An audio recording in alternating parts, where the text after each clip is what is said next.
Hello everyone, welcome to back MC Study CSS platform. First of all, I hope you are doing well. As you know very well कि हमने articles की जो है वो series को start किया हुआ है आपके CSS 2026 के लिए, करंट अफेयर्स को कवर करने के लिए, पाकिस्तान अफेयर्स को कवर करने के लिए, इंटरनेशनल रिलेशंस को कवर करने के लिए, नेशनल लेवल, रीजनल लेवल और ग्लोबल लेवल पर जो डेवलपमेंट्स हो रही है उनको कवर करने के लिए हमने जो आर्टिकल्स, जितने भी आर्टिकल्स हैं जो हमारे रिलेटेड है करंट अफेयर्स, पाकिस्तान अफेयर्स और IR के साथ, उनको हम लेकर आए हैं कंपाइल करके, और डेली बेसिस के ऊपर हम जो है यहाँ पर डान के जो आर्टिकल्स हैं, एडिटोरियल्स एंड उसके बाद हमारे आर्टिकल्स हैं, इनको जो हम बड़ी डिटेल के साथ यहाँ पर जो है एनालिसिस करते हैं। उसके बाद इसके साथ साथ जो हम वोकैबुलरी जो है वो लेकर आए हैं, और वो आप साथ साथ अपने वोकैबुलरी जो है वो अपने नोटबुक में लिखते जाएं, और उसके साथ जितने भी इंपॉर्टेंट करंट अफेयर्स हैं, पाकिस्तान अफेयर्स हैं, वो भी लिखते जाएं। तो आज का जो बेसिकली हमारा जो आर्टिकल्स हैं, 5 आर्टिकल्स, मोस्ट इंपॉर्टेंट 5 आर्टिकल्स हैं, इनको हम डिस्कस करेंगे जो आज की डान न्यूज के हैं, और ये बहुत ही इंपॉर्टेंट कह लें के आर्टिकल्स हैं, और ये आपके जितने भी करंट अफेयर्स हैं, पाकिस्तान अफेयर्स है और IR के लिए बहुत ज्यादा इंपॉर्टेंट होने वाले हैं। और मैं सबसे पहले जो है इंट्रोड्यूस करवा देता जो आज के 5 टॉपिक्स हैं, बहुत इंपॉर्टेंट टॉपिक्स हैं आज के, ठीक है। इनको जो है आप नोटबुक में जो है वो आप नोट करते जाएं, जो इंपॉर्टेंट स्टेटमेंट्स हैं। सबसे पहले जो हमारे पास है वो है Pakistan Taliban cease fire fragile pause, ठीक है, एक आर्टिकल्स ये है हमारे पास। सेकंड वन ये है कि इकोनॉमिक स्टेबिलिटी एफर्ट्स, IMF के साथ जो एग्रीमेंट हुआ है पाकिस्तान का, आज उसको देखेंगे। उसके बाद हम दोहा अकॉर्ड वायलेशन, दोहा अकॉर्ड वायलेशन को देखेंगे, जो अफगानिस्तान बार बार इसको वायलेट कर रहा है। उसके बाद विदेरिंग जियो इकोनॉमिक्स, तो इसको भी जो है हम आज देखेंगे। उसके बाद the warm of the war, इसको भी जो है हम देखेंगे। तो ये 5 आर्टिकल्स बहुत ज्यादा इंपॉर्टेंट आर्टिकल्स हैं आपके, और हमारे साथ बने रहिए। और जितने भी आर्टिकल्स हैं प्लीज इनको जो है वो नोट डाउन करते जाएं, बार बार जो है वो आप फिर जो है वो परेशान होंगे कि आप मटेरियल कहाँ से ढूंढे, हम कहाँ से करंट अफेयर को जो है वो कंपाइल करें। तो ये आपका डेली बेसिस के ऊपर जो है आप यहाँ पर इनको कंपाइल जो है वो कर सकते हैं। तो यहाँ पर बहुत ही इंपॉर्टेंट आर्टिकल्स हैं, आप एक बार इनको देख लें। उसके बाद हम नेक्स्ट मूव करते हैं। ये बहुत ही इंपॉर्टेंट आर्टिकल्स हैं आपका पाकिस्तान और तालिबान का जो सीज फायर का जो अभी ऐलान हुआ है उसको लेकर हम देखेंगे यहाँ पर। उसके बाद हम इंपॉर्टेंट जो चीज है, जो IMF का बेल आउट प्रोग्राम्स है, उनको यहाँ पर देखेंगे, ठीक है। तो ये बहुत ही इंपॉर्टेंट है आज हम जो डिस्कस करने वाले हैं, ठीक है। चलते हैं हमारे सबसे पहले आर्टिकल की तरफ, ठीक है। आर्टिकल है हमारा basically Pakistan Taliban cease fire. आपको पता है कि 48 आवर्स जो है वो दोनों तरफ है, झड़पे होने के बाद, जंग होने के बाद, समझ लें कि अंदरून में पाकिस्तानी जो फाइटर जेट्स है उन्होंने टारगेट किया है बेसिकली जो मसूद लीडर है उनका TTP का, उसको अंदरून में जो है जाके जो है वो अटैक किया है उसको, ठीक है। जितने भी पॉलिटिकल लीडर्स हैं, सॉरी जितने भी लीडर्स हैं जो TTP के हैं, जो टेररिज्म को बढ़ा रहे हैं बैठ कर, बेसिकली पर्पस ये था कि उनको जो है वो टारगेट करना। तो इसकी वजह से जो है बहुत सारी जो है वो हलाकतें हुई, दोनों साइड पे बहुत सारा नुकसान भी हुआ। तो यहाँ पर जो 48 आवर्स के बाद जो झड़पें होने के बाद जो इनके दरमियान तसादम हो, तो उसके बाद जो है इनके बाद दरमियान एक सीज फायर हुई है। लेकिन देखना यह है कि क्या ये सीज फायर लॉन्ग लास्टिंग चलती है या नहीं चलती, या एक टेम्परेरी कह ले, एक थोड़ा पॉज है। तो इसके ऊपर थोड़ा सा हम आज देखते हैं। तो फ्रेजाइल पॉज, फ्रेजाइल का मतलब होता है कमजोर, एक कमजोर वक्फा है क्या। सबसे पहले Pakistan and Taliban have agreed to cease fire following intense military exchange that began in October. यहाँ पर जो सबसे ज्यादा जो झड़पें हुई अक्टूबर के अंदर बॉर्डर एरियाज को लेकर, जो सरहद के इधर और सरहद के पार अफगानिस्तान और पाकिस्तान के दरमियान में जो क्लैशेस हुए उनको लेकर जो है वो सीज फायर का ऐलान हुआ है। एंड द ट्रूस, ट्रूस का मतलब होता है यहाँ पर पैकेट को बोला जाता है, facilitated with diplomatic assistant. Qatar का यहाँ पर बड़ा रोल है, कतर की बात करेंगे। असल में थर्ड पार्टी जो मीडिएटर जो जिसने रोल प्ले किया है वो एज ए मीडिएटर वो है हमारा Qatar. And marks the second such agreement between neighbours, though questions remain about the durability. लेकिन क्वेश्चन अभी भी यही है कि क्या ये देर पा रहता है, मजबूत रहता है या नहीं। उसके बाद है behind the cease fire diplomacy and diminishing influence. Diminished मतलब होता है खत्म करना और मिटिगेट कर देना, ठीक है, रेडिकेट कर देना। तो यहां पर हम देखेंगे कि किस तरह जो है डिप्लोमेसी के ऊपर भी असरात पड़े हैं। सारी ट्रेड्स को जो है दोनों बॉर्डर के पार जो है वो बंद कर दी गई हैं। तो यहां पर थोड़ा सा जो है इसको आगे देखते हैं। अब यहां पर है हाउ ट्रूथ केम अबाउट। ये आर्टिकल फ्रंट पेज का आर्टिकल है, बहुत ही इंपॉर्टेंट आर्टिकल है आपका।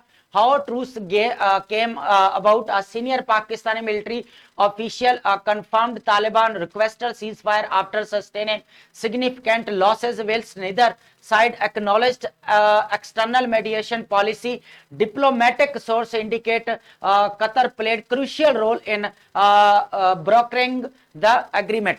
सबसे पहले अगर देखा जाए जो हाई झड़पें होने के बाद जो है वो तालिबान गवर्नमेंट की तरफ से रिक्वेस्ट की गई थर्ड पार्टी को, बेसिकली कतर को की गई कि आप हमारी ये जंग का जो है वो रुकवाएं, सीज फायर जो है वो करवाएं। तो इन्होंने बेसिकली जो कतर है उनको किया, उनके फॉरेन मिनिस्टर ने फिर जो है हमें अप्रोच किया। यहाँ पर डिप्टी जो है प्राइम मिनिस्टर हमारे साक डार जो फॉरेन मिनिस्टर भी है, commendation from Qatar's doctor Abdul Aziz, यहाँ पे अब्दुल अजीज खुलैफी जो है इन्होंने पाकिस्तान कंस्ट्रक्टिव एंगेजमेंट का जो है वो रोल प्ले किया और इन्होंने जो है वो पाकिस्तान और अफगानिस्तान में दरमियान सीज फायर करवाई है।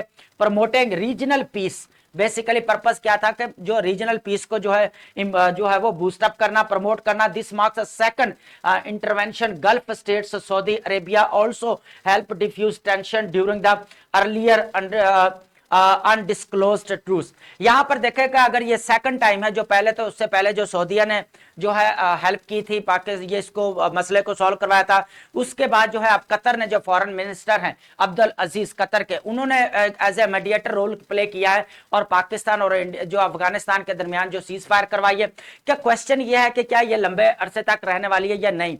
अब यहां पर अनसर्टन प्रोस्पेक्ट्स देखते हैं। Despite pause in hostilities analyst warned cease fire में नॉट होल्ड। वो कहता है जितने भी हॉस्टिलिटीज हो रही है, जितने भी झड़पें, और क्या वो पॉसिबल है कि ये एक जो वक्फा लिया गया या परमानेंट होगी या एक एज ए वक्फा लिया गया है। Without a structured dialogue framework, third party monitoring mechanism, the remain precarious का मतलब होता है खतरनाक। प्रिकेरियस का मतलब क्या होता है, हार्मफुल को बोला जाता है, खतरनाक को बोला जाता है। तो वो कहता है जो एक प्रॉपर विदाउट जो एक स्ट्रक्चर्ड फ्रेमवर्क के बगैर जो है वो बात नहीं बनेगी दोनों कंट्रीज के दरमियान में सीज फायर। आपको पता है कि रीजनल लेवल के ऊपर बहुत सारी चेंजेस हो रही है। पाकिस्तान के यूएसए के साथ रिलेशन अच्छे हो रहे हैं, चाइना के साथ अच्छे हो रहे हैं। उसके बाद हम इसी तरह जो, लेकिन उसके अंदर अदर हैंड अगर देखा जाए अफगानिस्तान और इंडिया की जी रीअप्रोचमेंट हो रही है, तो ये थ्रेट है पाकिस्तान की सिक्योरिटी के लिए। एक ये चीज है। The situation underscores Pakistan diminishing leverage over Kabul and striking shift historical role as the Taliban principal external supporter and the fragility कमजोरी of this truth reflects deeper challenge in managing cross border relations and Afghanistan new rulers. वो कहते हैं जब से new rulers आए हैं उससे वक्त से लेकर जो हमारा पाकिस्तान और अफगानिस्तान के जो आपस में ताल्लुकात है वो ज्यादा अच्छे नहीं है। उसकी वजह यह है कि बार बार जो है वो बॉर्डर एरियाज के ऊपर झड़पें शुरू हो जाती है, एक दूसरे को बमबारी की जाती है। उसकी रीजन क्या है? उसकी सबसे बड़ी रीजन देखी जाए कि तालिबान ने जो है टेररिज्म के ऊपर कंट्रोल नहीं किया। पाकिस्तान के अंदर टेररिज्म बढ़ रही है, उसको जो है वो बैकिंग हो रही है, ठीक है, लेकिन फंडिंग भी हो रही है। लेकिन होता क्या है कि वहां पर अफगान तालिबान गवर्नमेंट है वो उसके ऊपर भी कोई भी कह ले के कंट्रोल नहीं कर रही। तो पाकिस्तान उनको हमारे अभी रिसेंटली जो है हम लास्ट आर्टिकल में डिस्कस किया था कि हमारे साकदार जो फॉरेन मिनिस्टर हैं, हमारे deputy prime minister of Pakistan, उन्होंने जो है वो वहां पे विजिट भी किया है 3 से 4 बार तक, कहा कि दोबारा जो म्यूचुअल जो है वो रिकंसिलेशन हो सके, एंगेजमेंट हो सके, डायलॉग्स जो है वो प्रॉपर हो सके, ताकि दोबारा जो है वो क्या किया जाए, दोबारा एंगेजमेंट की जाए, दोबारा जो है वो रिवाइवल किया जा सके रिलेशंस को। तो लेकिन ये अभी जो सीज फायर हुई, क्वेश्चन ये है, ये एक बड़ा क्वेश्चन मार्क है कि क्या ये परमानेंट रहेगी या नहीं रहेगी। इसके ऊपर जो अभी भी सवालिया निशान है ये हमारा। उसके बाद ये जो सबसे इंपॉर्टेंट यहाँ पे नोट करने वाली बात यह है कि कतर ने जो है बड़ा रोल प्ले किया। सेकंड टाइम जो है गल्फ कंट्री के कतर ने जो है एज ए मीडिएटर जो है वो रोल प्ले किया है। यहां पे आप बात करते हैं economic stability effort IMF agreement. ये बहुत ज्यादा इंपॉर्टेंट आर्टिकल है आपका, ठीक है, और ये आपका इकोनॉमी को लेकर जो है वो बहुत ज्यादा, ये पाकिस्तान के अफेयर में जो है वो पूछ सकता है, करंट अफेयर में भी ये क्वेश्चन आ सकता है, आईआर में भी आ सकता है। तो ये जो है बहुत इंपॉर्टेंट है कि आप जितने भी बेल आउट्स हैं 23 जो ऑलरेडी प्रोग्राम्स हुए थे उनको आप जो है वो देखेंगे। उसके बाद यहां पर जो यहां पर डील हुई है, यहां पर जो अभी आईएमएफ देने पर जो है लोन देने पर जो पाकिस्तान को रेडी हुआ है, बेसिकली आपको पता है कि हमारे जो ट्रंप के हैं वो हमारे जो मार्शल है, फील्ड मार्शल आसिम मुनीर साहब, वो तो उनके चहेते निकले हैं और वो तो उनके फेवरेट भी अब बन गए हैं। तो ये भी एक बड़ी नई डिबेट है कि किस तरह जो है वो ट्रंप ने एकदम से अपनी पॉलिसी के जो शिफ्ट किया, वही ट्रंप थे जो पहले कहते थे कि Pakistan is safe haven for terrorism. तो यहां पर वही स्टेटमेंट्स आप देखेंगे, अब वही कह रहे हैं कि ये हमारे फेवरेट है। तो यहां पर देखेंगे हम थोड़ा सा इसके ऊपर ओवरव्यू लेते हैं। इकोनॉमिक स्टेबिलिटी एफर्ट, जब से आईएमएफ, जब के पहले यूएसए के साथ रिलेशंस अच्छे हुए हैं तो आईएमएफ ने भी हमें बेल आउट जो है देने से जो है वो देने के लिए रेडी हो गए। तो यहां पर देखेंगे सबसे पहले अगर देखें, Pakistan has secured staff level agreement. Staff level agreement का मतलब होता है जो ऑर्गेनाइजेशन के जो स्टाफ है उनके साथ जो एग्रीमेंट होता है। तो ऑर्गेनाइजेशन कौन सी है? बेसिकली आपकी आईएमएफ है, ठीक है। तो इसको बोला जाता है स्टाफ लेवल अग्रीमेंट बोला जाता है। And critical step towards economic stabilization and domestic challenges जितने भी हैं एंड ग्लोबल शिफ्ट को जितना जो बदल रहा है डे बाय डे, और जितने भी इंटरनल चैलेंजेस हैं उनको देखते हुए और इकोनॉमिक स्टेबिलिटी को देखते हुए जो है लोन जो है वो एग्री हुआ है आईएमएफ देने के लिए। अब यहाँ पे सबसे फिनेंशियल बूस्टअप, सबसे क्या पर्पस क्या था? फिनेंशियल जो है पाकिस्तान के बूस्टअप करना है। The agreement unlock approximately 1.2 billion dollar जो है वो इनिशियल फाइनेंशियल असिस्टेंट दे रहा है, किसके including funds from extended fund and facility के जो है वो अंडर दे रहा है, ठीक है। उसके बाद the resilience and sustainability facility, यहां पे दूसरा जो प्रोग्राम है इनकी टाइप है वो ये है पुशिंग टोटल डिस्पर्समेंट का मतलब होता है तकसीम करना या दे देना। तो टोटल 3.3 बिलियन डॉलर आईएमएफ जो है वो देने जा रहा है यहां पर, ठीक है। यहां पर विजन फॉर ग्रोथ क्या है? लीडर्स क्या कर, पाकिस्तान ईस्ट एशिया मूवमेंट है, signaling strategic shift from protectionism towards fostering competitive export oriented economy। तो यहां पर बड़ी इंपॉर्टेंट चीज है कि किस तरह एक्सपोर्ट को बढ़ाया जाए। अब ये बात ये है कि ये जो आईएमएफ देने के ऊपर तैयार हुई है, तो जो एक 1.2 बिलियन है, दूसरा इनका जो है वो ईएफएफ जो मिलाकर और जो हमारा आरएस दोनों मिलाकर जो है 3.3 बिलियन डॉलर जो है वो देने के लिए तैयार हो गया। तो यहां पर यह बड़ी के जितना भी ईस्ट एशिया मूवमेंट के अंदर इनका बड़ा रोल है, किस तरह जो है वो पाकिस्तान लीडरशिप अपना रोल प्ले कर रही है। उसके बाद जिस तरह जो स्ट्रेटेजिक शिफ्ट हो रहा है आपका प्रोटेक्शनिज्म से हटकर जो है किस तरह कंपेटिटिव एंड एक्सपोर्ट ओरिएंटेड जो है वो इकोनॉमी की तरफ जो है रुझान बढ़ा है। यहां पर देखें आईएमएफ इंडोर्समेंट जो की है, the International Monetary Fund praised Pakistan progress in achieving macro economic stability and bolstering का मतलब होता है बढ़ाना market confidence and intensive discussions in Karachi. यह बेसिकली कराची के अंदर जो है इनके मीटिंग्स हुई थी, वहां पर जो है आईएमएफ के जितने भी मेंबर स्टाफ उन्होंने क्या किया था, स्टाफ जो ऑर्गेनाइजेशन उन्होंने जो है पाकिस्तान की तारीफ की कि पाकिस्तान ने जो है अपना गोल जो है अचीव किया है, इकोनॉमिक स्टेबिलिटी के ऊपर काफी काम किया है। उसके बाद ऑन गोइंग अगर चैलेंजेस की बात की जाए तो यह बहुत इंपॉर्टेंट है। Despite positive momentum nation continues to navigate significant hurdles. अब जो कुछ जो है वो हर्डल्स भी बहुत ज्यादा है इसके अंदर, देखा जाए तो अभी फ्लड्स बहुत ज्यादा जो आते रहते हैं पाकिस्तान के अंदर। तो उन्होंने 2022 वाला जो आया था उसके अंदर ऑलमोस्ट 32 बिलियन डॉलर जो है वो इनको लॉस हुआ था। उसके बाद अगर देखा जाए यहां पर जीडीपी ग्रोथ के ऊपर, तो ये एक कह लें कि जीडीपी ग्रोथ को भी बड़ा इनको चैलेंज रहा है, किसकी वजह? नेचुरल डिजास्टर्स की वजह से, ठीक है। चलते हैं जी नेक्स्ट आर्टिकल। ये आर्टिकल आप जो है वो प्लीज जो है इसको नोट डाउन कर लें, ये कितने बिलियन जो है वो हमें दे रहा है लोन। इसके बाद चलते हैं नेविगेटिंग ट्रूस। अब यहां पर जो है कर क्या रहा है, यहां पर दोहा अकॉर्ड, सबसे पहले ये चीज है दोहा अकॉर्ड वायलेशन कर रहा है। कौन कर रहा है? जो आपको पता है 2020 फरवरी 2020 में जो इसको साइन किया गया पीस ट्रीटी थी बेसिकली। ये नेविगेटिंग ट्रूस, ट्रूस का मतलब यहां पे क्या होता है? आपका पैकेट होता है internal external progress and following recent ceasefire Pakistan faces ongoing challenges both diplomatic on its borders necessitating high level internal discussions to chart path forward। अब path forward यहां पर होता क्या है कि दोनों कंट्रीज के दरमियान में जब से तालिबान की गवर्नमेंट आई है उससे लेकर जो बॉर्डर एरियाज के ऊपर झड़पें हैं वो बढ़ गई हैं। उसकी वजह यह रही है कि उन्होंने क्या किया है कि जितने भी टीटीपी हैं वो क्या कर रहे हैं, बलूचिस्तान और केपीके को जो है अपना निशाना बनाया हुआ है कि इनको जो है हमने यहां पर जो है वो दहशतगर्दी फैलानी है। तो यहां पर जो फिर सिक्योरिटी फोर्सेस क्या करती हैं, उनको रिटेलिएट करती हैं, उनको फिर जो है वो निशाना बनाती है। तो ये एक बड़ी बात है। लेकिन उसके ही सबसे जो बड़ी बात रही है दोहा अकॉर्ड वायलेशन। ये बार बार बेसिकली जो आपका तालिबान ने 2020 पीस ट्रीटी साइन की थी उसके अंदर उसको जो है ये बार बार वायलेट कर रहा है। जितने भी बॉर्डर इश्यू जो कह ले पार जो है वो टेररिज्म को बढ़ा रहा है। तो ये Afghan rulers have been criticized by allegedly violating Doha agreement, raising concerns about broader regional stability and reliability of peace initiatives. यहां पर जो है वो पीस इनिशिएटिव जो लिए गए थे 2020 के अंदर, तो वो क्या कर रहा है, जितने भी तालिबान अफगान तालिबान गवर्नमेंट में आने के बाद उन्होंने कोई भी इसके ऊपर काम नहीं किया।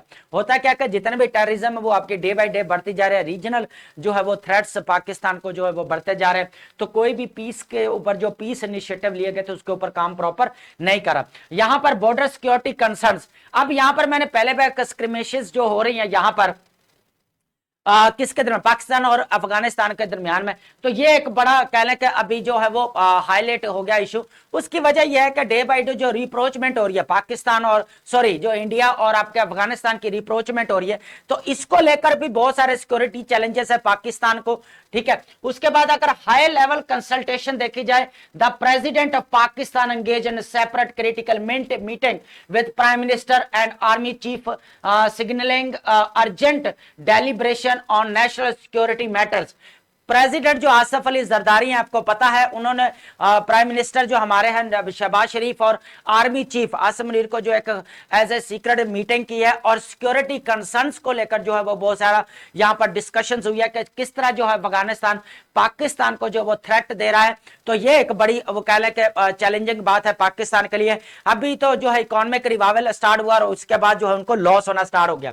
कंटिन्यूड पॉलिटिकल डायलॉग, यहां पर अगर देखा कि पॉलिटिकल लीडरशिप एकदम मुतहरक होगी है पाकिस्तान की, वो क्या कर रही है कि आसिफ अली जरदारी ने फौरन से मीटिंग रखी, प्राइम मिनिस्टर को बुलाया है, उसके बाद हमारे आर्मी चीफ है उनको बुलाया और मीटिंग कंडक्ट की गई है कि बेसिकली जो हमारे मुल्क के अंदर जो इस्लामाबाद को खतरात लाहक हैं और किसकी वजह से, ड्यू टेररिज्म की वजह से, और टेररिज्म कौन से बढ़ाई जा रही है, बेसिकली कौन एस्केलेट कर रहा है बेसिकली आपके टीटीपी वाले। तो वहां पर जो है फिर पाकिस्तान क्या करता है, मजबूरन जो है वो क्या करता है, रिटेलिएट करता है और फिर जो है उनको निशाना बनाता है कि इनको टेररिस्ट जितने भी ग्रुप्स हैं, ठीक है, उनके ठिकानों को, जो टेररिस्ट सेंचुरीज है, सेंचुरीज आपका ठिकाना को बोला जाता है, तो उनको जो है वो निशाना बनाते हैं।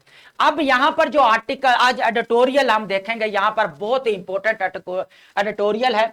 ये बेसिकली जो है विदरिंग जियो इकोनॉमिक्स, तो यहां पर जो एक कह लें कि मुरझा जाना, जियो इकोनॉमिक्स एक बार एक वो कहते हैं कि मुरझा गई है। मुरझा क्यों गई, उसकी वजह क्या है, खुरम हुसैन ने लिखा है। ये बहुत ही आर्टिकल जो है इन्होंने इंपॉर्टेंट आर्टिकल लिखा है, एडिटोरियल ये हमारा आज का जो है बहुत इंपॉर्टेंट है। खुरम हुसैन ने लिखा है विदरिंग जियो इकोनॉमिक्स। तो यहां पर बेसिकली ये था कि हमारी जो इकोनॉमिक है, जियो इकोनॉमिक मुरझा गई है। अब हम यहां पे देखते हैं थोड़ा सा नेशनल सिक्योरिटी पॉलिसी जो बनी थी उसके ऊपर थोड़ा सा देखेंगे। जो हमारे रिसेंटली लास्ट ईयर जो नेशनल सिक्योरिटी पॉलिसी बनाई थी 2021 के अंदर मोहित यूसुफ वाला, तो वहां पे जो है अराबिया भी थी उनके अंदर। तो वहां पे इन दोनों ने जो है ये पॉलिसी, दोनों ने नहीं, खैर पूरे जितने भी मिलिट्री लगा के सारे भी हमारे जितने पॉलिटिकल लीडरशिप साहब मिलकर बनाए, लेकिन जो इन्होंने प्लान पेश किया था वहां पर बेसिकली ये किया था कि जो पाकिस्तान को बेसिकली जियो पॉलिटिक्स की तरफ से मूव करके हमें जो है लेकर जाना है जियो इकोनॉमिक्स की तरफ। लड़ाई झगड़े से वो कहते थे कि जो है वो कह लें कि पाकिस्तान की इकोनॉमी की जो रिवाइवल है या सोशो इकोनॉमिक डेवलपमेंट है या ह्यूमन डेवलपमेंट है, कह लेकर प्रॉस्पेरिटी है, पीस है इन पाकिस्तान, वो कभी भी नहीं आ सकता विदाउट जो है वो नेशनल सिक्योरिटी प्लान के, जो बेसिकली जियो इकोनॉमिक्स के ऊपर फोकस करता है। तो यहां पर थोड़ी डिबेट बड़ी अलग हो जाती है कि जो हमें चैलेंजेस है सिक्योरिटी पॉलिसी क्या बेसिकली था और हमें क्या चैलेंजेस हैं, तो ये भी देखने वाली चीज है। उसके बाद यूएसए का ऑलवेज जो हमें वो कहता है, इस आर्टिकल्स के अंदर कहा गया है कि वो एज ए रेंट जो है वो पाकिस्तान काम करता है, कभी चाइना के साथ, कभी सऊदीया के साथ एड लेने के लिए, तो एज ए जो है वो रेंट काम करता है। कभी हमारे कह ले यूएसए को वो जो हमारे सोल्जर्स दे देता है। तो अभी भी जो 20 प्लान हुआ है उसके अंदर गजा के अंदर इंटरनेशनल जो फोर्स स्टेबलाइजेशन फोर्स बनाई गई है, हो सकता है कि उसके अंदर पाकिस्तान के जो सोल्जर को मांगे वहां पे आर्मी सपोर्ट की जरूरत हो। तो इस तरह के जो है वो कहते हैं कि हमें जो है अभी जो है वो पाकिस्तान जियोपॉलिटिक्स की तरफ मूव कर रहा है और ये पाकिस्तान के लिए अच्छा नहीं है। पाकिस्तान को जियो इकोनॉमिक की तरफ जो है वो जाना चाहिए। तो यहां पर देखते हैं स्टेक होल्डर्स के बड़े बड़े राइटर्स ने यही बात की, इकोनॉमिक्स ने यही बात की है। तो अब चलते हैं यहां पर, वो कहता है द प्रपोज्ड पिवट जो बहुत इंपॉर्टेंट था, जो इकोनॉमिक्स फॉर लास्टिंग सिक्योरिटी, वो कहता है कि अगर जो देरपा अगर पाकिस्तान की सलामती चाहते हैं तो जियो इकोनॉमिक्स की तरफ जो है वो हमें मूव करना पड़ेगा। यहां पर देखें 2021 में Mohit Yusuf and Rabia Akhtar advocated strategic pivot for Pakistan, इन्होंने बड़ा वो नेशनल जो सिक्योरिटी पॉलिसी बनाई, बड़ा इंपॉर्टेंट रोल प्ले किया एंड मूविंग अवे फ्रॉम जो इंपॉर्टेंट चीज है यहां पर नोट करने वाली, geo political focus toward geo economic approach की तरफ जाना था। पॉलिसी का बेसिकली पर्पस क्या था, जियो पॉलिटिक्स से हटकर जियो इकोनॉमिक की तरफ जाना था, टू इंश्योर लास्टिंग सिक्योरिटी, लंबे अरसे तक देर पर जो है वो मुल्क के अंदर सिक्योरिटी या सलामती लेकर आई जा सके। यहां पर अगर जियो इकोनॉमिक विजन को थोड़ा सा डिस्कस करते हैं कि इसके आर्टिकल्स के अंदर क्या लिखा गया है। जियो इकोनॉमिक विजन के अंदर the paper argued that national security extend beyond military strength to encompass human dignity and prosperity. तो यह बहुत इंपॉर्टेंट है कि किस तरह जो उसने कहा कि नेशनल सिक्योरिटी को जो एक्सटेंड करते हुए जो मिलिट्री स्ट्रेंथ है, उसके अलावा भी अगर हमें ह्यूमन डिग्निटी और प्रॉस्पेरिटी भी लानी है तो उसके लिए सबसे पहले हमारा क्या विजन होना चाहिए, जियो इकोनॉमिक विजन होना चाहिए। It champion at a sound economic footing था ये बहुत ज्यादा, and built on domestic reforms, और सबसे ज्यादा फोकस क्या था हमें जो स्ट्रक्चरल जो Pakistan socio economic and political institution के जो स्ट्रक्चरल रिफॉर्म्स के ऊपर बात की गई, domestic and as the key to Pakistan future, और पाकिस्तान के फ्यूचर के लिए बहुत ज्यादा अच्छे थे। द प्रपोज्ड शिफ्ट फोकस जो बेसिकल था, सबसे पहले अगर देखा जाए प्रमोट कनेक्टिविटी के ऊपर जो है बहुत ज्यादा जो है बात की गई कि हमारे जितने भी नेबरिंग कंट्रीज है उनके साथ जो हमारे पाकिस्तान के ताल्लुकात अच्छे होने जरूरी है, उनके साथ ट्रेड करें ताकि जो है इकोनॉमी को बढ़ाया जा सके। पर्टिकुलरली एनर्जी ट्रांसमिशन जो है वो बहुत ज्यादा इंपॉर्टेंट है। अभी जो ईरान के अंदर गैस पाइपलाइन आनी है पाकिस्तान के अंदर, तो वो भी जो है ईरान के साथ भी कोई अच्छे इतने ताल्लुकात नजर नहीं आते। उसके बाद बहुत सारी जो एनर्जी कह ले इलेक्ट्रिकल जो ट्रांसमिशन लाइन डलनी थी उसकी वजह से वो भी नहीं काम हो रहा है। एंड फोस्टरिंग डेवलपमेंट पार्टनरशिप, और पाकिस्तान को क्या चाहिए कि बेसिकली क्या करना चाहिए, डेवलपमेंट पार्टनरशिप के ऊपर जो है वो जोर देना चाहिए जितने भी नेबर कंट्रीज हैं, ठीक है, उनके साथ। उसके बाद बात करता है टू अट्रैक्ट इन्वेस्टमेंट, ताकि क्या किया जाए, एफडीआई को बढ़ाया जाकर फॉरेन डायरेक्ट इन्वेस्टमेंट को जो है पाकिस्तान के अंदर बढ़ाया जाए। री एवेल्युएटिंग पाकिस्तान क्या traditional roles net security provider, यहां पर बात की गई कि जो पाकिस्तान हमेशा से एक चीज ही नजर आती है कि पाकिस्तान ने हमेशा से अपनी सिक्योरिटी जो है वो रेंट पर दी है और उससे पैसा कमाया है। तो ये जो है आप बिल्कुल जो है ये पॉलिसी चलने वाली या नहीं है, ये मुल्क को बहुत ज्यादा नीचे लेकर जा सकते। उसकी वजह यह है कि पाकिस्तान एक ऐसी जगह पर है जहां पे आपका मिडिल ईस्ट का भी इशू चल रहा है, जहां पे आपका यहां पे ईस्ट इशू भी चल रहा है, इंडिया को लेकर ये इसका भी इशू चल रहा है। पाकिस्तान सेंटर में है और पूरी दुनिया का फोकस जो है पाकिस्तान की तरफ है कि किस तरह जो है रीजनल लेवल पे जो है वो शिफ्टिंग हो रही है, ग्लोबल लेवल के ऊपर जो है वो शिफ्टिंग हो रही है, एकदम से जियो पॉलिटिक्स की डेवलपमेंट्स हो रही है। तो पाक जो है ट्रंप जो इतना जो है वो सखी दिल बना हुआ है पाकिस्तान की तरफ और फेवरेट जो बनाया हुआ है हमारे आसिम मुनीर साहब को, तो इसकी रीजंस क्या है, ये भी एक बड़ा सोचने वाली बात है। नेट सिक्योरिटी एंड उसके बाद है partner primarily foreign economic support की बात करता है बेसिकली। तो जितने भी है पार्टनरशिप नेबर कंट्रीज के साथ जो हमारे ताल्लुकात अच्छे होने चाहिए, उनके साथ ट्रेड अच्छी होनी चाहिए हमारी, तो यही चीज है। अगर चैलेंजेस की बात की जाए, हमें चैलेंजेस कौन कौन से हैं यहाँ पर, चैलेंजेस एंड करंट रियलिटी क्या है उस चीज को जो है हम देखते हैं यहाँ पर। इस आर्टिकल, ये बहुत ज्यादा इंपॉर्टेंट आर्टिकल है, नोट करते जाइए। Despite accurate predictions regarding global economic nationalism, अगर यहां पर देखा जाए तो पूरी दुनिया जो है इस वक्त नेशनलिज्म की तरफ जो है मूव कर रही है, क्योंकि वो हर कोई कंट्री ये चाहता है कि हम अपने जो है वो हमारे कंट्री के अंदर इकोनॉमिक ग्रोथ हो, इकोनॉमिक स्टेबिलिटी जो है वो हो। तो पाकिस्तान को भी यही चाहिए, लेकिन ऐसा है नहीं। जियो economic pivot faced significant hurdles rendering parts of the vision outdated. अब हुआ क्या है कि जो भी जियो इकोनॉमिक को लेकर जितने भी हमारे कह ले के जितने भी हमारे स्टेप्स है, डेवलपमेंट्स थी, वो बिल्कुल जो है बहुत सारे जो है वो चैलेंजेस को फेस कर रही है। अब बहुत सारे चैलेंजेस को अगर फेस करे तो यहां पर जो regard rendering parts of the vision जो आउटडेटेड हो चुका है, इसकी बड़ी जो है वो कह ले के अच्छी बात नहीं है पाकिस्तान की जो जियो इकोनॉमिक के लिए। तो यहां पर अगर देखा जाए तो जो शिफ्टिंग हो रही है यहां पर सबसे पहले अगर देखा है energy transformation, the rapid shift to solar plus battery technology reduced the relevance of large scale gas pipeline। हुआ क्या कि जो ईरान और पाकिस्तान के दरमियान में जो गैस पाइपलाइन आनी थी, पीस पाइपलाइन आनी, तो वो बिल्कुल जो है रुक चुकी है। उसकी वजह यह है कि अब जो है दुनिया किसी और की तरफ ही जो है वो शिफ्ट हो रही है, और हमारे जो उसी वजह से जो बहुत सारी हर्डल्स आ रही हैं। पावर ट्रांसमिशन प्रोजेक्ट था जो बॉर्डर के पार वाला, वो भी इनकम्प्लीट है, which work central to the connectivity, जो बिल्कुल ये था कि इससे क्या होगा, जो कनेक्टिविटी जो हमारे नेबरिंग कंट्री के साथ अच्छी हो जाएगी, लेकिन ऐसा नहीं हुआ। अब चलते हैं यहां पर दूसरा है हमारे पास रीजनल इंस्टेबिलिटी। यहां पर अगर देखा जाए रीजनल इंस्टेबिलिटी के अंदर अगर देखा जाए, रीजनल इंस्टेबिलिटी के अंदर देखा जाए तो अभी जो रीअप्रोचमेंट हो रही है इंडिया और अफगानिस्तान की, रीअप्रोचमेंट हो रही है, poor relations with Afghanistan, India and Iran sanctions hindered prospect of regional energy connectivity. यहां पर अगर देखा जाए तो पाकिस्तान के जो ताल्लुकात है अफगानिस्तान के साथ भी अच्छे नहीं रहे, उसके बाद जो इंडिया के साथ भी, अगर ईरान के साथ भी लगे हुए, तो यहां पर जो चीजें क्या हुआ, एकदम जो एनर्जी वाली जो रीजनल एनर्जी कनेक्टिविटी थी वो खत्म होकर रह गई, वो यहां पर नहीं रही। इकोनॉमिक वीकनेस की बात की क्या, पाकिस्तान नियर बैंकरप्टी अंडरमाइंड का मतलब है तबाह कर दिया इन्वेस्टर्स कॉन्फिडेंस। यहां पर देखें तो बार बार पाकिस्तान के अंदर होता क्या है कि यहां पर जो लास्ट ईयर जो बैंकरप्टी वाली रही थी, पाकिस्तान डिफॉल्ट कर जाएगा, खजाने के अंदर कुछ भी नहीं रहा, बड़ा पुअर एक्सचेंज जो है वो बचे हैं यहां पर। तो यहां पर इसकी वजह से जो एफडीआई का जो कह लें कि रोल जो है ना, एफडीआई का मतलब जो होता है पाकिस्तान के अंदर फॉरेन डायरेक्ट इन्वेस्टमेंट, वो बहुत कम होगी।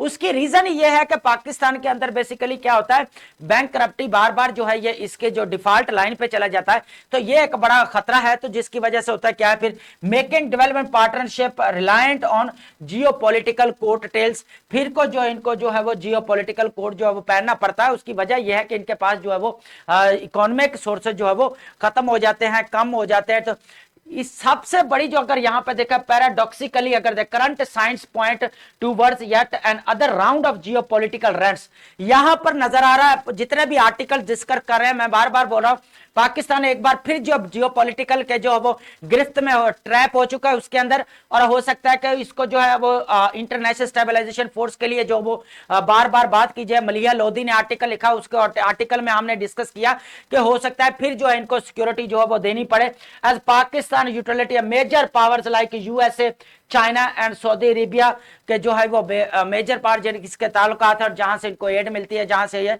पैसा जो है वो लेते हैं। नेक्स्ट हमारा जो है वो द बॉम्ब ऑफ वॉर, ये बहुत इंपॉर्टेंट आर्टिकल है हमारा, बेसिकली इसके ऊपर हम चर्चा करते हैं यहां पर। उसके बाद हम वोकैबुलरी की तरफ जाएंगे।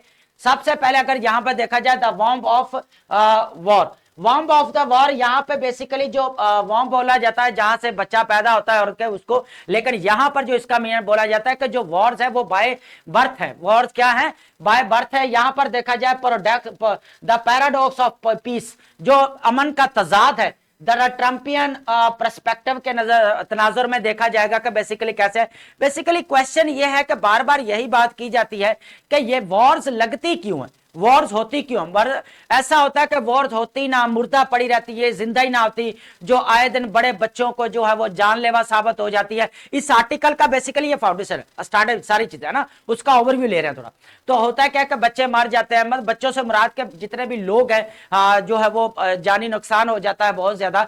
तो इनको जंगों को जो है होना भी नहीं चाहिए। यहाँ पर बाइबल का रेफरेंस दिया गया है, यहाँ पर मूवीज का रेफरेंस दिया गया है, तो हम यहाँ पर देखने वाले हैं। लेकिन ट्रंप फिर यूनेस्को ने एक बड़ी प्यारी स्टेटमेंट की है, वो आप नोट डाउन कर ले, बहुत इंपॉर्टेंट है। Since Wars begin in the minds of man, it is in the minds of man that the defence of peace must be constructed. तो ये बड़ी इंपॉर्टेंट है, इसका यहाँ पे थोड़ा सा देखते हैं हम, ट्रांसलेशन डोमेस्टिक लैंग्वेज में समझते हैं।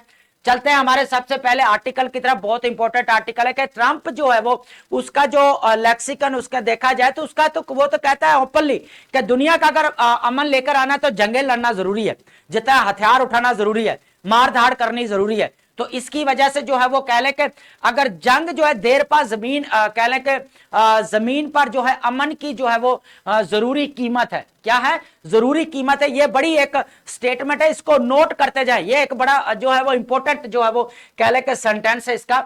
Wars while inherently destructive and barren, जबकि वॉर जो है ना वो शुरू से ही जो बड़ी तबाहकुन और बंजर रही है, बांझ रही है, वो कह ले कि तबाही उसने लेकर आनी है और कुछ भी नहीं होता। अगर ऐसा होता है कि जो माइंड के अंदर जो वॉर्स वाली फीलिंग्स आ रही हैं, अगर वही उसकी जगह पर अगर पीस वाली आए तो वो बेटर नहीं है। ये इस आर्टिकल्स का मुद्दा, ये भी देखेंगे। उसके बाद can not naturally birth play peace, जो पीस जो है वो कहता है कि पैदा नहीं होता।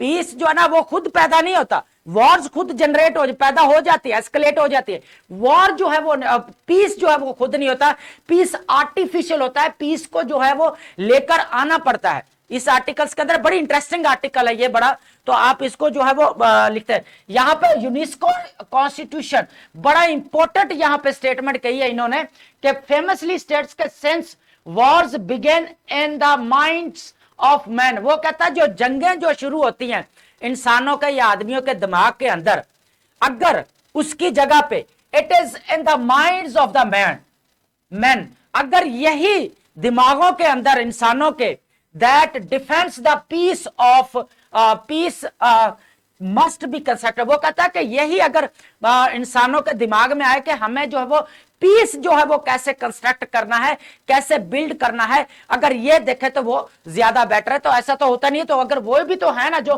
क्या करते हैं बैठ के माइंड जो वॉर के 24 घंटे सोचते हैं, वो उनके दरमियान में ये सोच में नहीं आते ब्रेन के अंदर के पीस कैसे लेकर आना।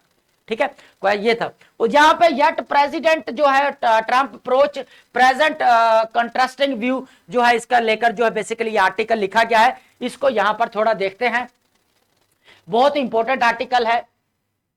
यहां पर देखिए war as a necessary cost, यहां पर वो कहता है कि जो वॉर है वो जरूरी है, अमन की जो कह ले के अमन की जो जरूरी कीमत है एक। ठीक है, यहां पे Trump's lexicon suggest that war is necessary cost of lasting peace on earth. This perspective contrast with traditional notion of peace as a intellectual construct. यहां पर अगर मैं थोड़ा सा आपको बता दूं, यहां पर बेसिकली ट्रंप के कहने का मतलब ये है कि जो जमीन पर जो कह ले जंग जो देर पा जंग जो जमीन पर है वो अमन की जरूरी कीमत है। बेसिकली उसके कहने का मतलब ये था, ये है कि जो दुनिया के अंदर पीस लाने के लिए जंगें लड़ना जरूरी है, हथियार उठाना जरूरी है, मार धाड़ करना जो है वो जरूरी है, इसका ये मतलब है। तो वो कहता है कि अमन आ ही नहीं सकता, अमन जो है वो कह ले जरूरी कीमत है। जंग जो है ना वो एक अमन की जरूरी कीमत है, कीमत अदा करनी पड़ती है। अमन लाने के लिए वो कहता है कि कीमत अदा करनी पड़ती है। बेसिकली ये उसका जो है वो पर्सपेक्टिव था। उसके बाद है डोमेस्टिक इंटरनेशनल। यहां पर देखा जाए, यहां पर जो आर्टिकल्स के अंदर बात हुई, वो कहता है कि ट्रंप दुनिया के अंदर तो लेकर पीस लेकर आना चाह रहा है हर जगह पे, लेकिन इसके इंटरनल कंट्री के अंदर देखें, लॉस एंजलिस से लेके शिकागो से लेके वाशिंगटन डीसी के लेके, इसने गार्ड यूनिट को कहा था कि यहां पे के जो पाकिस्तान जो कह ले कि यूएसए के अंदर जो बदअमनी जो अनरेस्ट क्योटिक सिचुएशन हो रही है उसको रोका जाए। लेकिन वो कहता है यहां तो सारे लोग जो बिजी हैं, सारे कंट्रीज, रशिया का यहां पे उसने रेफरेंस दिया कि रशिया यूक्रेन के साथ लगा हुआ है, ईरान उधर लगा हुआ है, ईरान के ऊपर सैंक्शंस है, साउथ कोरिया जो वो अपने जो डेवलपमेंट कर रहा है, वो आए दिन जो एटॉमिक जो है वो मिसाइल्स तैयार कर रहा है। इसके बाद जो इंपॉर्टेंट चाइना जो है अपने में जो है वो रीजनल लेवल पे लगा हुआ है, तो इसको यूएसए का ऐसा कौन सा जो है वो कह ले दुश्मन है जो उसको नुकसान पहुंच रहा है। तो यहाँ पे चाइना का एक बड़ा डॉन फेंग जो उसने एक मिसाइल बनाया है, तो वो उसकी रेंज जो है वो क्या बड़ी है, 15,000 किलोमीटर तक उस रेंज। तो ये एक बड़ी जो है वो डेवलपमेंट थी कि सब कंट्री तो अपनी अपनी जगह पे लगे हुए हैं, इनके कंट्री को जो है वो कौन सा इंटरनली जाकर नुकसान जो है वो पहुंचा रहा है। तो ये एक बड़ी जो है यहाँ पर जो फिर एक मूवी है वो भी जो है वो लगता है ट्रंप साहब ने नहीं देखी। अगर वो देखते तो पता चलता है कि जब कभी भी वॉर्स जो है वो पॉलिटिकल लीडरशिप के हाथ में नहीं देनी चाहिए, क्योंकि इनको कुछ भी नहीं पता होता, ये इनके पास कोई हिकमत अमली नहीं होती कि इसको कैसे जो है वो डील करना है। बेसिकली ये आर्टिकल्स के अंदर है। यहां पर देखेंगे फिर हमारे पास unconventional peace maker, His followers view him and biblical जो टर्म्स में कहा का पीस मेकर्स है और contentious methods and potential for greater domestic division. जिस तरह जो अभी मैंने बोला कि जो डोमेस्टिक लेवल पे से डिवीजन हो रही है उसको तो खत्म। उसके बाद he is not distract by moral dilemma, इसको कभी भी जो है मॉरल डायलेमा ने इसको डिस्ट्रैक्ट जो है वो नहीं किया। तो ये बहुत इंपॉर्टेंट आर्टिकल है कि किस तरह जो है वो बातें की गई हैं। उसके बाद यहाँ पे मूवी की बात की है कि this approach reminiscent of General Jack Ripper, जो sentiment in Doctor Strangelove, इसके अंदर जो war is too important to be left politicians, के कभी भी जंग को जो है वो पॉलिटिशियंस के हाथों में नहीं छोड़ना चाहिए, वो इसको कंट्रोल नहीं कर सकते, उनके पास कोई हिकमत अमली नहीं है। अब चलते हैं हमारे बहुत ही इंपॉर्टेंट जो है हमारे इंग्लिश के वर्ड है, वोकैबुलरी है, और ये हम अभी इसको देखते हैं, यहां पर मीनिंग के साथ अंडरस्टैंड करते हैं। एस्केलेट का मतलब होता है बढ़ जाना, क्या होना, एस्केलेट का मतलब क्या होना, बढ़ जाना, ठीक है। To increase intensify specially in conflict और टेंशन। एस्केलेट हमेशा नेगेटिव सेंस में यूज होता है, किसी कॉन्फ्लिक्ट का बढ़ जाना, टेंशन का बढ़ जाना। मेडिएशन का मतलब होता है तो थर्ड पार्टी रोल प्ले करती है, जैसे कतर ने रोल प्ले किया पाकिस्तान और अफगानिस्तान के सीज फायर करवाई, तो मेडिएटर रोल किया। रिजोल्वमेंट डिस्प्यूट, कोई भी जो है वो क्या करना, झगड़ा जो है वो हल करना, सालसी या सलाह करना, सुलह करवाना। रिटेलिएटरी का मतलब होता है रिटेलिएटरी का मतलब होता है जो है वो जवाबी हमला देना, जवाबी हमला करना या इंतकामी। डन और revenge or response to the attack. Explosion का मतलब अचानक से जो कोई जो है वो आग भड़क उठना या कोई वायलेंट हो जाना। एंड एनर्जी बेसिकली क्या, धमाका जो है वो हो जाना या जोरदार फटना। उसके बाद यदि अंडरस्कोर का मतलब होता है यहां पर नमाया करना, जोर देना। अंडरस्कोर का मतलब क्या होता है, नमाया करना या जोर देना। Emphasis or highlighted something important, ठीक है। उसके बाद नेक्स्ट वर्ड है हमारे पास बहुत है, स्किर्मिशेस का मतलब होता है यहाँ पर झड़पें होता है, छोटी मोटी लड़ाइयां जो अभी अफगानिस्तान और कह लें कि पाकिस्तान के दरमियान में छोटी मोटी झड़पों को बोला जाता है। माउंट का मतलब होता है एकदम से बढ़ जाना, ठीक है, ग्रेजुअली। एंड क्लाइंब ऑर्गेनाइज, बढ़ना चढ़ना या तरतीब देना। Monopolies exclusive control over the trade, एकदम से जो ट्रेड के ऊपर जो है वो काबज होना, अजारादारी करना या किसी चीज पर मुकम्मल जो है वो कब्जा करना। वेदरिंग का मतलब होता है या काजिंग टू ड्राई अप, या मुरझा जाना या कमजोर पड़ जाना। स्टार्टलिंग का मतलब होता है वेरी सरप्राइजिंग या शॉकिंग या हैरान कर देने वाले को बोला जाता है। शैकी का मतलब होता है स्टेबल ना होना, कमजोर को बोला जाता है, गैर मुस्तहकम को बोला जाता है। उसके बाद है नेस्ट लेड की, यहां पर देखते हैं बहुत ही इंपॉर्टेंट है। नेस्ट लेड का मतलब होता है settled comfortably securely in a place, आगोश में होना या आराम जगह पर जो है वो बसना, उसको बोला जाता है नेस्ट लेड। विंडिकेटेड का मतलब होता है प्रूवन राइट और जस्टिफाइड आफ्टर डाउटेड, दुरुस्त साबित होना, बरी जो है वो हो जाना, इल्जाम से बरी हो जाना। डेलिंक्वेंट का मतलब होता है निग्लेक्टिंग ड्यूटी, ठीक है, यहाँ पे नाफरमान को बोला जाता है, कानून शिकन को जो है वो बोला जाता है। मेहम का मतलब होता है वायलेंट हो जाना, एकदम जो है वो कह लें तबाहकुन सिचुएशन हो जाना, हफरा तफरी हो जाना, हंगामा हो जाना, ठीक है। लेमेंट का मतलब होता है यहाँ पर जो है वो अफसोस का इजहार करना, अफसोस करना, to express sorrow grief and regret जो है वो शो करना।